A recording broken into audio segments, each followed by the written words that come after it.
Hi, friends, and welcome back to Change Wired Podcast, the podcast for people who love evolving one habit, one insight, one bold action at a time. My name is Angela Shurina. I'm your host and executive coach 360, helping leaders, change agents, and ambitious people to shape their minds, bodies, and systems for work to deliver more impact and live the most fulfilling lives. Also, evolving my change leadership and culture transformation consultancy on a mission to turn workplaces into gardens where human potential grows. Today, guys, I'm excited to talk about one of my favorite topics, changing our behavior and creating systems for getting shit done. Because if there is no action, there is no result in real life. Whatever we think, whatever we say, we value, we want to create, we want to manifest, achieve, improve, grow. If there is no action supporting that, nothing going to happen in real world. It might happen in our imagination, but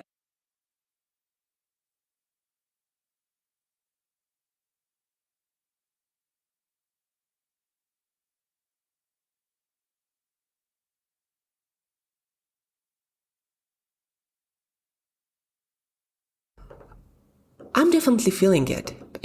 I wake up sometimes and feel like to-do list is just keep expanding and growing, and there have never been so many things to learn, to improve, to do, to research, to figure out, to keep my tab open on, to keep up with. And that's what I'm hearing from my friends, my family, from people I work with. It's everywhere, and it's understandable. AI is accelerating everything, and there is more content, just more stuff. But you don't have to get frustrated with yourself for not getting it all done, or not having it all figured out, or not having it all under control, or managing it. Before we learn how to master something, how to live with something, how to manage it, we usually get overwhelmed with it. But now, objectively, the speed of everything is accelerating. And so it might feel like that pace has never been like this before. And you might be right. But some people learn how to build better systems instead of, personal experience, personal story. I used to get frustrated with myself for not getting things done, for always pushing something back, for whether that's creating a change leadership roundtable on LinkedIn, creating a free resource to make people sign up for my newsletter and see the value in it, so I could impact in a positive way more people. I used to get frustrated for not getting all the things that I want to do, that I say I gotta do, I must do. And then I developed a better system instead of following insanity principle that, I forgot this again, I get frustrated again, and then getting upset with myself, and then forgetting that, and getting upset again, entering and never quitting this insanity loop, right? Insanity principle, doing the same thing, expecting different results. And then at some point, I realized I'm just not following behavior science and what I know about the human brain. And these days, instead of getting frustrated with myself, I put on my detective hat and I investigate. Do I follow the best known practices, procedures for getting things done instead of forgetting them or feeling overwhelmed like there is too much? And here is what I do.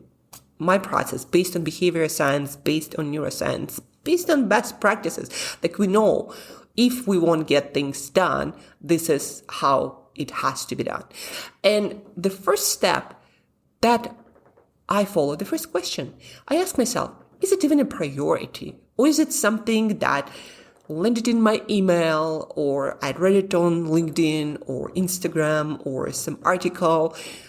it landed there, and because of that, it felt important. And I decided to put it on my to-do list. Or maybe my friends, or maybe somebody, maybe another coach, another consultant shared it, and now it feels like it's priority. But is it actually my priority? Is it contributing to something meaningful, short and long term for me? Is it? And if it's not contributing to anything that's on my priority list, but more like a FOMO, I follow fear of missing out, then I do two things. If it is a priority, then I'm going to tell you the next step. If it's not, what I do is say, okay, it's not a priority. Is it going to be a priority ever? If not, I allow myself to drop the ball. Well, there are all the things happening and people do stuff all the time. It doesn't mean that I need to do it.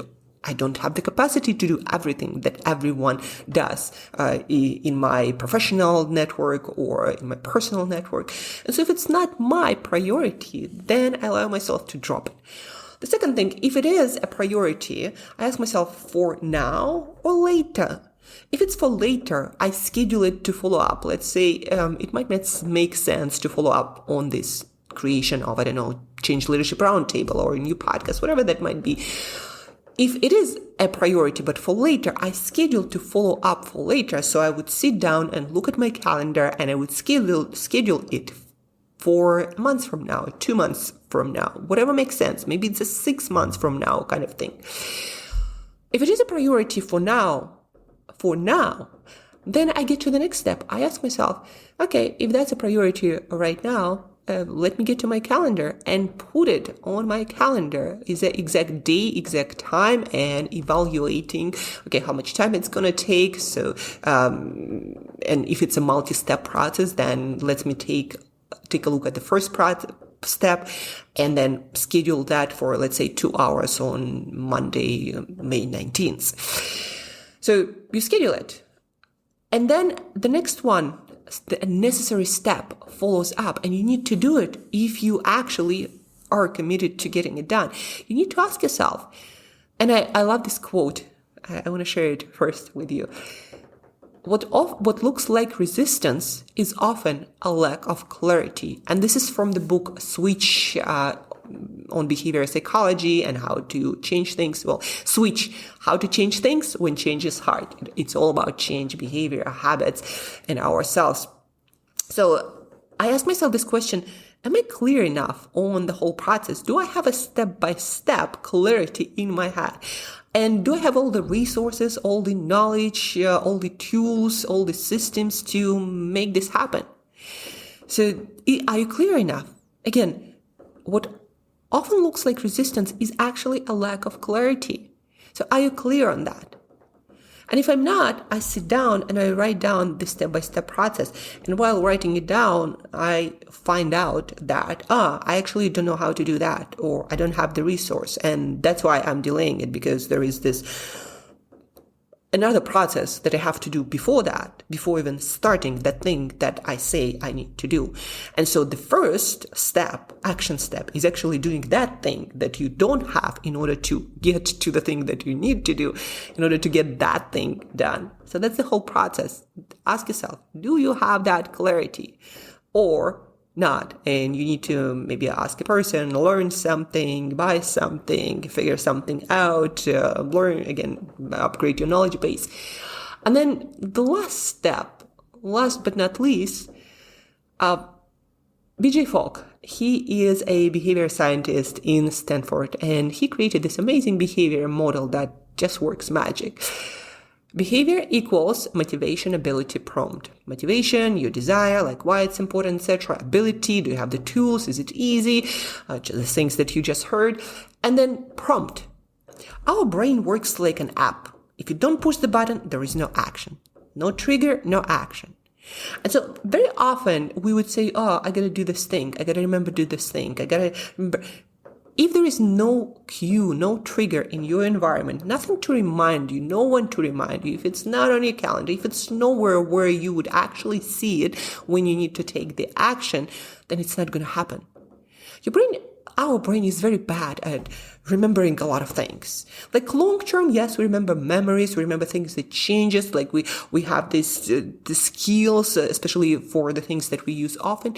But for those short term things, which are outside of our routine and habit, we actually don't remember much at all. And with more stuff landing on our plate, that ability diminishes with each single thing landing on that plate. So what's the solution? Back to BJ Fogg. Behavior equals motivation, ability, prompt. When one is missing, behavior doesn't happen. Prompt, what's going to remind you in a way that actually you will see and will act on? What will remind you, or who will remind you of getting this thing done? And it can be a trigger, like an alarm or an event on your calendar or email, whatever does it for you. Another person telling you that. Or it can be part of the habit, those intention implementation things that I do with my clients. Let's say I finish brushing my teeth and I'm going to sit and work on that thing. Or I'm going to do my journaling exercises. I'm going to do my gratitude exercises. I'm going to do my podcast. I'm going to do my writing. So the trigger is actually the routine. Now, obviously, for the first time, you somehow also need to make sure that you are reminded of that routine. Maybe put a sticky note on your mirror to remind you the next morning to start this routine when you brush your teeth. And then maybe you do your yoga or breathing exercises or your journaling or your writing, whatever that might be. So there has to be a trigger. Again, BJ Fogg, neuroscientist and behavior scientist from Stanford. Behavior equals motivation, ability, prompt. Behavior does not happen if one is missing, like a trigger, like a cue. And I recently was reminded of that reading Design for Behavior Change, another book that compiles a lot of research on behavior change, designing for behavior change. And there it was, cue, trigger. So what is your cue? What is your trigger? And if it's nothing and you're still trying to just remember it and then getting frustrated with yourself and then trying to remember again and then getting frustrated again, the insanity principle, it just doesn't work for a human brain. Again, it's like an app, no button, no action. So if you don't have a trigger, you're not going to remember doing this new thing, especially if there is no clarity, especially if you got to learn or do something or get in touch with someone, especially if it's not on your calendar, and especially if it's not your priority. To sum it up, 4-step process when you keep judging yourself for forgetting things. What is missing for you? Number 1, is it a priority? If it's not, schedule it for later. If it is, schedule it for sooner. Number 2, is it clear? Do I have a step-by-step? Do I have all the resources, all the knowledge? And if it's not, work on that first. Number 3, number 2, schedule it. Number 3, is it clear enough? And number 4, do I have the trigger? Is there something to remind me to actually do that? Because if there is no trigger, remember, behavior equals motivation, ability, prompt. No trigger, no action. No button, no app opening.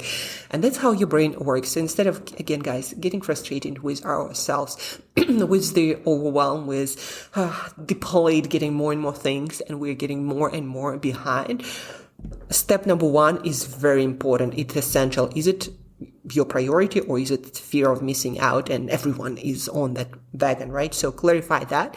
Schedule it. Look at your calendar. Schedule for later. Schedule for now. Drop it. Number three.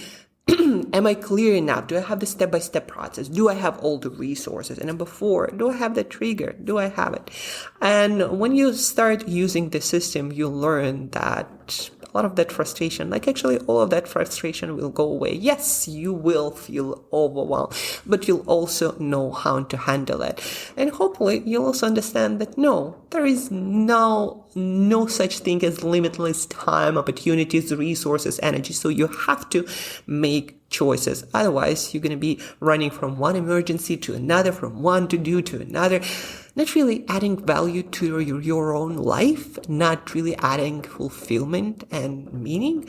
Not everything that everyone says should make you happy will make you happy. So make sure that you are very clear on what your priorities are and what the path or the journey that you choose in this life. And if you're not sure, there is a link in the show notes and you can schedule your free trial session with your own executive coach 360, Angela Shurina, who might help you to find your own compass and figure out if you are on the right path or what is your right path. I don't have the answers, but I can help you to find your own. So schedule it. If you need clarity, so you don't feel overwhelmed and don't get frustrated with not remembering to get all of it done.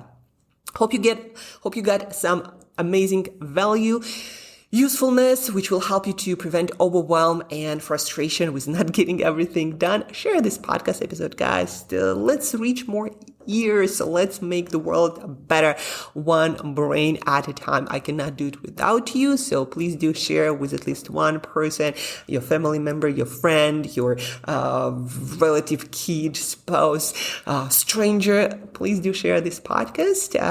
If you need help with clarification, like what it is I want to do or what my priorities are, use the link to schedule our trial session.